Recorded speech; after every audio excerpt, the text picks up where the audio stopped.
Okay, so I'm going to be talking about how transportation impacts the U.S. economy. So the first thing is that now businesses have more geographic specialization. And in essence, this means that different geographic locations usually are made available just naturally to be able to produce certain goods based on the agriculture there or the climate or what type of natural resources they have in the area or just their type of demographic. And so, because of transportation, this means that geographic locations are able to specifically focus on what they are specialized in. And so, this kind of brings up the issue of comparative advantage, meaning that businesses can produce what they have a comparative advantage in because now they are able to import more because of transportation. So they don't have to focus on producing things that they're not as good at producing. They can get that from other places. And then they can also export more of what they're best at because that's what they're focusing on. And because of that, it reduces costs of imports and exports of goods.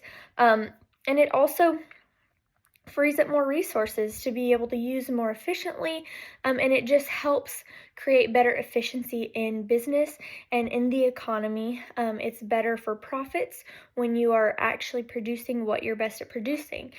So that's one way. Another thing is economies of scale in production. So this means that because producers can sell to larger markets, this justifies investing in larger scale production. So, like we said, because they're specialized in certain things, and now they can and produce that more and send it out and export it to other places, they're able to produce more in general. And we know by the theory of economies of scale that when you produce more, you're able to produce it cheaper. By doing things in bulk, you can get more output with less input. And so that creates lower unit costs for production. And so that just means that when economies of scale is at play, it lowers the cost of items, but it also creates more product that's available. And so in the economy, there's more that's available for a lower cost to the consumer, and for the business, they're able to pay less to produce their goods. And so that helps on the producer side for their microeconomy. And then another thing is increased competition. Because businesses can transport their goods, they're able to compete with markets that are further away from where they are.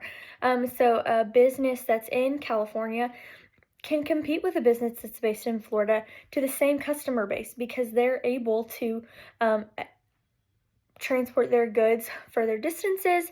And so we know that competition in an economy is good. Competition drives down prices. Competition makes options better. It makes quality better because you have to do more to get the attention of the consumer to purchase your good.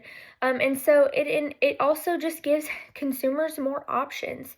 When consumers are able to purchase from different places, they are able to have more variety of goods available to them, which is good for the economy. It's good to give consumers more choices. It's good to have competition. It also allows new firms to enter the market because they're able to have lower costs with competing against established businesses.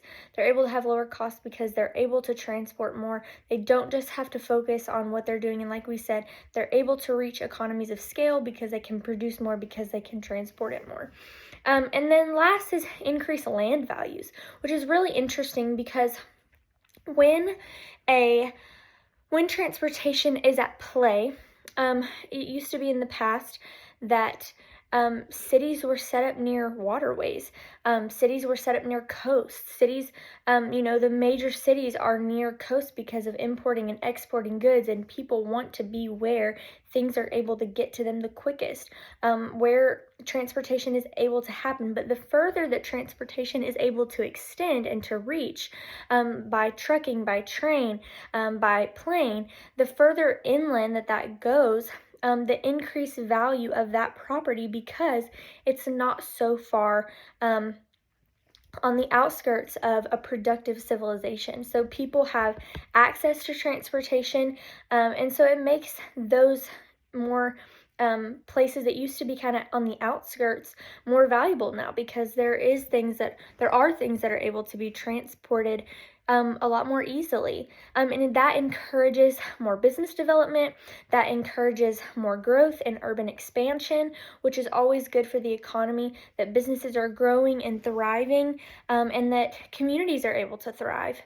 And so all of those, in summary, are ways that the economy is impacted by transportation. Transportation has kind of become like the center of business in the U.S. economy, and we've seen in historical events and even in current events, even during COVID, the way the economy is impacted so much when transportation has lots of kinks in it and when transportation becomes more difficult to do because of natural disasters or because of just current events that disrupt the transportation system.